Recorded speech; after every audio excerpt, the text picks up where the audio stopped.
뉴스 속 법률 이슈를 탈탈탈 털어보는 변호사들의 조찬 파티 시간입니다. 따뜻하고 품격 있는 조찬 파티의 주인공 두 분 모셨습니다. 정태현 변호사님 어서 오세요. 네, 안녕하십니까. 정태현 변호사입니다. 네, 조수진 변호사도 함께하겠습니다. 안녕하세요. 네, 안녕하세요. 조수진 변호사입니다. 네, 오늘 조찬 파티 메뉴가 아주 다양한데요. 먼저 첫 번째 주제부터 만납니다.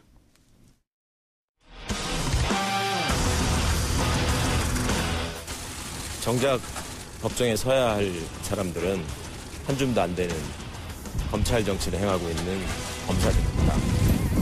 이 부분이 명확하게 앞으로도 알려질 수 있기를 바라고, 저는 피고인의 한 사람으로 사법정의에 따른 적법한 판단을 구하기 위해서 충분히 소상히 말씀드리고 또 현명한 판단을 구할 생각입니다.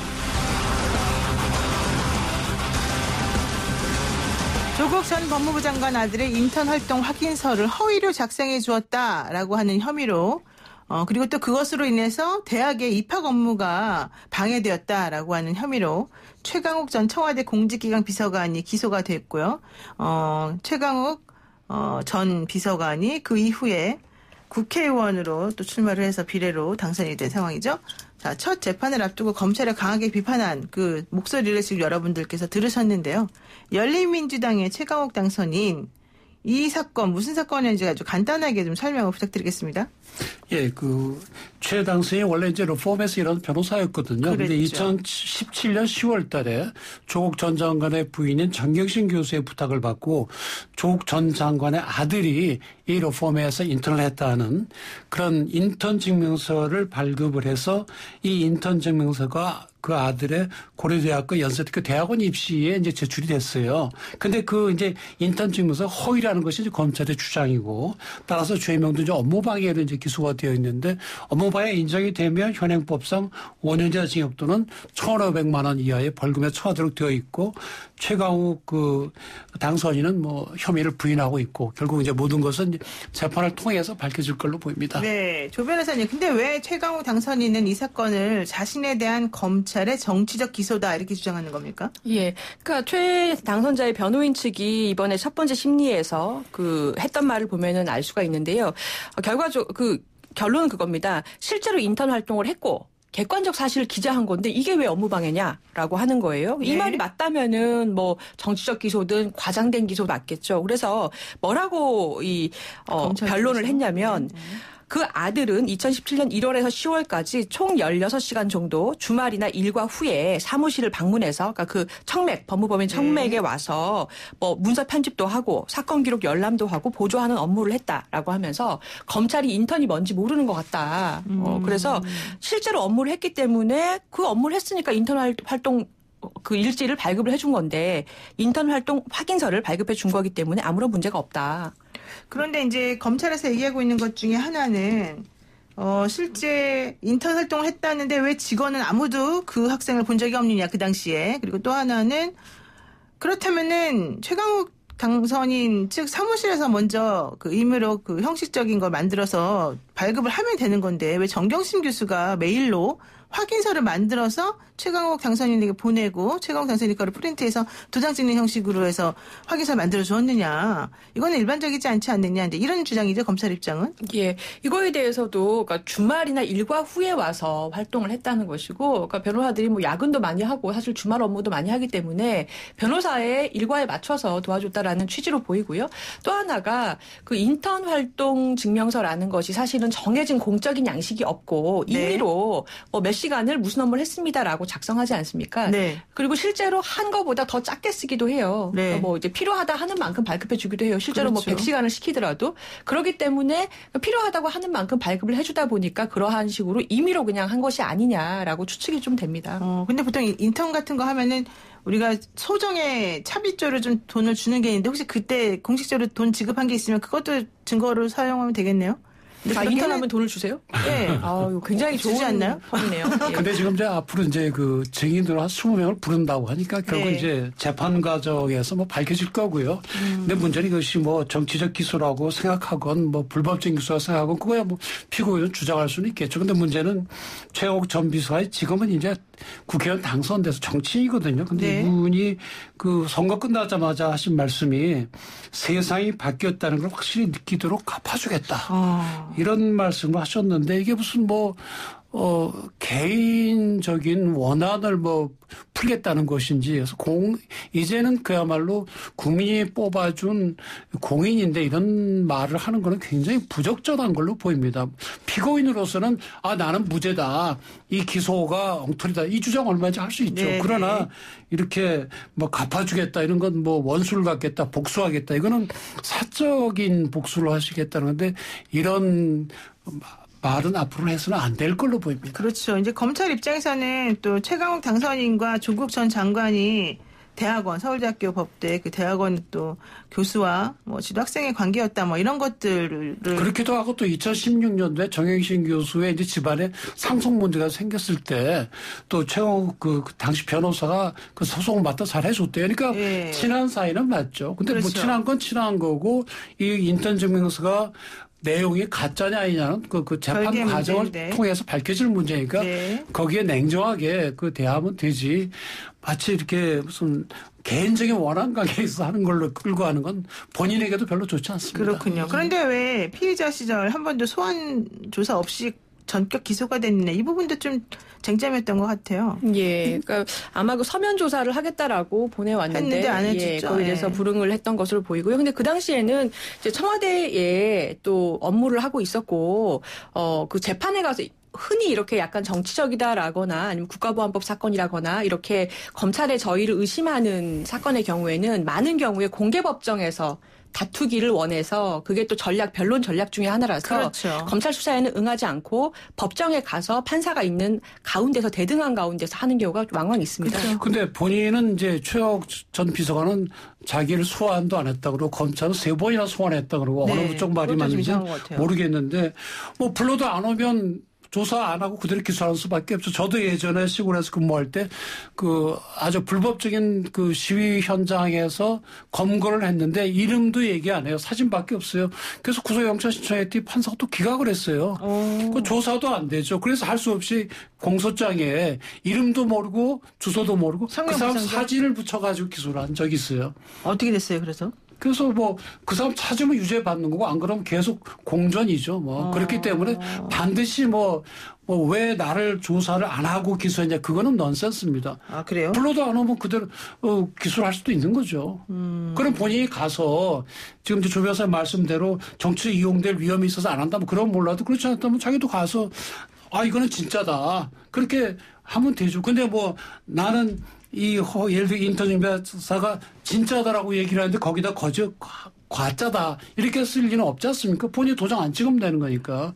그러니까 본인이 만약 출석 요구를 받았다고 한다면 안 간 거는 뭐 이 최 당선이 탓하기 좀 어렵지 않나 싶습니다. 어쨌든 최강욱 당선인이 기소가 될 당시의 신분은 비서관이 아니었습니까? 청와대. 그러니까 공무원 신분이었었는데 비서관 정도 되는 사람을 이렇게 소환 조사도 없이 뭐 소환이든 뭐든 조사도 없이 기소하는 건 사실 조금 이례적인 부분이 있어서 그 부분이 얘기가 좀 됐었던 것 같고요. 또 하나는 아까 이제 변론 전략 얘기를 조 변호사님 하셨는데 실제 기소가 된 이후에는 어떠한 종류의 그런 그 수사를 마음대로 해서 그걸 증거로 쓰기가 좀 어려운 부분들이 있죠. 그래서 아마도 최강욱 당선인도 그런 걸 좀 생각하고 또 그냥 협조하지 않은 건 아닌가 이런 생각이 좀 듭니다. 자, 그런데 업무방해 혐의로 만약에 최강욱 당선인에 대해서 지금 혐의가 제기된 업무방해 혐의로 금고 이상의 형이 확정이 되면 의원직이 이렇게 되는 거죠. 만약에 그렇다면 이제 공직선거법 19조에 보면은 금고에서 형을 받고 실효되지 아니한 자는 피서원권이 없는 걸로 돼 있거든요. 그렇죠. 그래서 그렇게 된다면 뭐 의원직을 잃게 되겠는데 지금 뭐 이제 재판 시작이니까 대법원까지 가려면 한참 남았기 때문에 지금 뭐 판단하기 어렵습니다. 그렇죠. 예. 그리고 또 금고 이상의 형이 적게 나오기가 쉽지는 않다. 벌금이 나올 수도 있어요. 예. 예. 아니, 참고 유죄라도. 추가로 지금 서면 조사가 제가 보면은 참고인 조서를 보냈었다고 그래요. 네. 그래서 피의자 조서가 아니고 피의자로 그 당시에 조사했던 것이 아니고 참고인 조서라는 형식으로 해서 한 20개 정도의 질문 꼭지를 보냈었다고 하는데 검찰에서 이 당선인에게 예, 경찰 단계에서 보냈다고 하는데 네. 만약에 그런 거라면은 이거는 그냥 참고인 조사기 때문에 사실은 이걸 불응했다라고 보긴 좀 어렵지 않는가 해서 양쪽이 약간 그런 주장이 좀 갈리는 부분이 있는 것 같고요. 그리고 지금 최광욱 당선자의 경우에는 문제가 이 사건의 경우는 사실 뭐 이제 뭐 작을 수도 있겠습니다만은 채널A 이동재 기자 관련해서 허위 사실을 적시했다라고 해서 명예훼손 고발도 최근에 당했고 그랬죠. 공직자윤리법 위반이다 조국 관련해 가지고 또 고발도 당해 있고 여러 시민단체에서 약간 좀 표적 고발을 좀 한 것 같아요. 그래서 여러 건이 겹쳐 있어서 좀 잘 헤쳐나가셔야 될 것 같습니다. 그러니까 최강욱 당선인에 대해서는 시민단체에서 1억 2천만 원 상당의 비상장 주식을 공직자 신분으로서 가지고 있었다라고 하는 게 문제다라고 하면서 고발이 하나가 돼 있고, 예, 그게 공직자윤리법이고요. 그리고 이제 그 검언유착 관련돼서 채널A의 뭐 녹취록 관련된 부분을 본인이 자신의 SNS에 올렸는데 그 부분은 녹취록으로 공개된 바가 없기 때문에 이건 허위 사실 아니냐라는 또 혐의로 고발이 돼 있는 상태이죠. 그런데 여기에 대해서 또 이제 본인 얘기는 했습니다. 뭐 녹취록에 대한 얘기는 잘 안 했지만 1억 2천만 원 상당의 비상장 주식 소유는 본인이 그 신고를 해서 이게 무조건 소지하면 안 되는 게 아니라 이제 오케이가 되면은 소지할 수 있는데 그 과정을 다 거쳤다 이런 주장이어서 그건 뭐 사실은 간단하죠. 예, 주식백지 신탁심사위원회에 이거 직무 관련성이 있는지 봐달라 심사해서 관련성이 없다. 그러면 상관없어요. 우리 국회의원들도 보면은 그렇게 가고 있는 경우 많거든요. 정봉준 의원 같은 경우에 현대중공업 대주주 아닙니까? 그래서 이분은 산업이나 이쪽은 안 가죠. 외교통상만. 그쪽은 직무 관련성이 없으니까 가지고 있는 거 좋은 거다. 안철수 의원도 또 마찬가지죠. 이분이 바이러스 연구소의 주식을 갖고 있으니까 그쪽 관련돼서는 갈 수가 없죠. 그렇죠. 그래서 무조건 뭐 주식을 소유하지 못하는 건 아니고 그런 경우에 심사를 받으라는 겁니다. 그러니까 이런 종류의 그 시민단체 고발도 조금 이번 기회를 통해서 좀 생각해봐야 될 부분이 있지 않나. 왜냐면 잘 모르고 하는 경우들도 많이 있고 좀 그냥 뉴스거리로 전락해버리는 경우도 있어요. 이제 지금 그 얘기를 제가 왜 하냐면 김남국 당선인에 대한 얘기를 하려고 합니다. 김남국 당선인도 팟캐스트에서 여성을 비하하는 발언을 하는 동료 출연자 동조에서 논란이 되기도 하면서 결국 시민단체에 고발을 당했는데 그때 고발당한 내용 중에 하나가 청소년 유해물질이라고 하는 거 신고를 안 한 상태에서 그런 유해 방송이라는 거를 그리고 이 팟캐스트를 그냥 계속 했다는 건데 사실 김남국 후보 그 당선자는 당시에 이 팟캐스트를 진짜 운영하는 사람도 아니었고 예. 그런 청소년 유해 매체라고 하는 것을 신고하거나 뭐 할 그런 지위에 있는 사람도 아니었다라는 게 그분의 주장이거든요. 예. 또 여기에 대해서도 그런 식으로 청소년 유해 매체라고 하는 것을 표시를 해야 된다면 그게 진짜 유해 매체인지 아닌지를 먼저 판단받아야 된다. 근데 어제 나온 보도까지는 아직까지 이 해당 팟캐스트에 대해서는 그런 거를 한 적이 없기 때문에 이 또 고발이 좀 잘못된 거 아니냐 이런 얘기 나오더라고요. 그러니까 우리 정보통신망법하고 청소년 보호법에는 청소년 유해 매체물의 경우에는 이제 그 청소년 보호위원회를 네. 쭉 심사를 해서 여성가족부 장관이 그걸 고시를 합니다. 청소년 유해 매체물이다. 그러면 그걸 표시하도록 되어 있는데 이 프로그램이 그렇게 이제 그 여성가족부 장관이 고시한 건지는 전 모르겠어요. 아직 네. 제가 확인을 못했는데 네. 내용을 보면은 아주 해로운 것이면은 틀림이 없어요. 그 내용 중에 보면 성을 비하한다든가 여성의 몸이라든지 성에 대한 품평을 한다든지 내용은 굉장히 부적절하고 청소년들이 들어서는 안 될 그런 게 틀림이 없고 이걸 보면 야 이게 좀 박사바이 괜히 나온 게 아니구나 하는 그런 생각이 들 정도거든요. 다만 이것이 법적으로 처벌이 가능한 여부는 네. 지금 말씀드린 대로 이제 여성가족부에서 고시를 해야 되고 또 그다음에 또 그걸 이제 제공하려는 자니까 제작자나 이쪽이 이제 의무가 있는 걸로 보이는데 이 프로그램의 제작자는 이동영 미르미디어 전략연구소 대표이사라고 합니다. 이동영 씨로 유명 방송인이죠. 네, 그렇죠. 그다음에 또 이 감사는 박준 변호사가 돼 있고 김남국 당선인은 뭐 공동 진행자라고 표시가 되어 있다고 고발인데 주장하는데 김남국 당선인은 나는 출연만 했을 뿐이지 공동 진행자 아니다라고 얘기를 하거든요. 그러니까 구체 실질적인 이제 사실관계는 뭐 조사를 통해서 밝혀질 걸로 보이는데 뭐 실제 처벌까지 갈지는 모르겠어요. 그러나 내용 자체가 굉장히 부적절한 것이고 여기에 대한 좀 사회적인 관심도 좀 많이 쏟아져서 네. 뭔가 좀 견제가 돼야 될 걸로 보입니다. 이런 네. 방송에 대해서는. 알겠습니다. 자, 이제 여기서 주제를 한번 바꾸겠습니다. 먼저 준비된 내용 한번 듣겠습니다.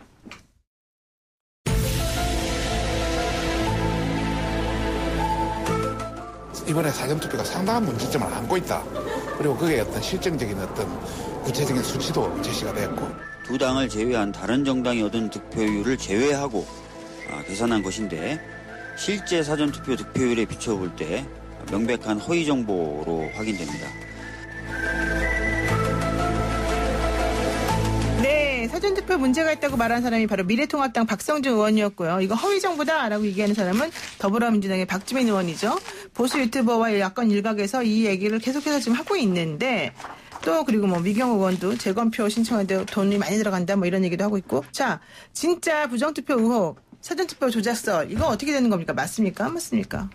지금 내용이 사전투표 조작됐다라고 주장하는 것의 핵심은 서울하고 경기하고 인천의 그 민주당하고 통합당의 그 사전투표 득표율이 63점 몇 프로 대 36점 몇 프로로 서울, 경기, 인천이 동일하게 나왔다. 이럴 수가 있느냐라는 게 지금 핵심이에요. 네. 근데 제가 볼 때는 일단은 그 숫자가 맞는지도 뭐 이제 어떻게 계산하느냐에 따라서 다르겠지만은 그 지역의 지역세가 비슷하고 그리고 사전투표의 경우에는 진보적인 성향의 그 유권자들이 많이 하는 걸로 알려져 있어요. 그러한 네. 공통점이 있다 보니까 그것만 가지고 이것이 마치 무슨 투표함이라도 교체된 것 같이 주장하는 거는 굉장히 좀 너무 선거 패배의 충격에 빠진 그런 약간 좀 저는 그 주장을 처음 듣고서 네. 아니 우리나라에서 지금 이런 주장이 있을 때인가 약간 그런 생각을 좀 했어요. 근데 의외로 이게 굉장히 의혹이 증폭이 되면서 네. 여러 명의 정치인이 거론을 해서 오히려 전 그것에 좀 깜짝 놀랐습니다. 아니 이런 건 뭐 우리나라에서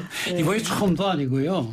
지난 2012년도 그 대선 때 그때 박근혜 후보와 문재인 후보가 서로 경쟁했을 때죠. 그때도 개표 조작 의혹이 바로 그 다음에 시민단체에서 제기가 되고 2017년도에 이재명 성남시장도 이게 뭐 역대 최대 부정선거다 이렇게 얘기를 했고 또 그 유명한 그 방송의 김어준 씨 같은 경우는 아예 영화까지 만들어서 더 플랜 그런 걸 만들어서 이제 부정선거라지는 부정 개표라고 주장을 하기도 했었죠. 이거는 결국엔 선거 패배한 진영 쪽에서 아니 우리가 명백히 이겼는데 아무리 따져봐 내가 이겼는데 어떻게 해서 이렇게 나왔을까 하는 그런 의심에서 나온 거니까 왜 그런 의심 안에 우리가 탓하기 좀 어려운 걸로 보여요. 다만 이것이 이제 과연 우리 현실에 비춰볼 때 객관적으로 그런 부정선거 부정 개표가 있을 수 있을 것이 그 고민을 이제 해봐야 되는 거거든요. 네, 그렇죠. 아니 제가 이준석 최고위원이 이 부정투표 의혹에 대해서 뭐라고 했냐면 이거 듣고 빵 터졌는데 반성하고 혁신 결의해야 될 시점에 사전투표 의혹으로 몰면 안 된다. 그거는 김어준과 다름없는 주장이다. 이렇게 얘기를 했어요. 네. 그게 무슨 소리입니까? 이게. 네. 자, 거기까지 김어준 얘기까지 나왔습니다. 거기까지 하시고요. 자, 오늘 사실은 저희가 조순희 변호사님하고 보내는 마지막 시간입니다. 그래서 저희가 인사를 잠깐 드려야 됩니다. 변호사들의 조찬 파티 마스코트 조순희 변호사가 어디 가버리셔서 그만두시는 건지 한번 여쭤보고 좀 정리하겠습니다. 예. 제가 이제 변호사 업을 조금 더 충실히 하고 제가 좀 취미로 공익 활동을 많이 하는데 좀 더 이제 본격적으로 해보려고 방송 활동을 다 좀 접기로 했습니다. 어디 가시죠? 아직 임명 전인데요. 이제 민변 사무총장직을 하려고 해서 아직 임명 전이라서 날아갈 수도 있지만 열심히 네. 해보겠습니다. 굉장히 높은 거죠? 그러니까요. 예. 아니에요. 일단 축하드리고요. 그래도 나중에 가시더라도 저희 방송 요청 있으면 언제든지 오시기 바랍니다. 예. 민변 자격으로 오겠습니다. 네, 고맙습니다. 네, 두 분 오늘 고맙습니다. 여기까지 하겠습니다. 예, 감사합니다. 네, 지금까지 정태현 변호사 그리고 민변 사무총장 자리에 가시게 될지도 모르는 조수진 변호사였습니다.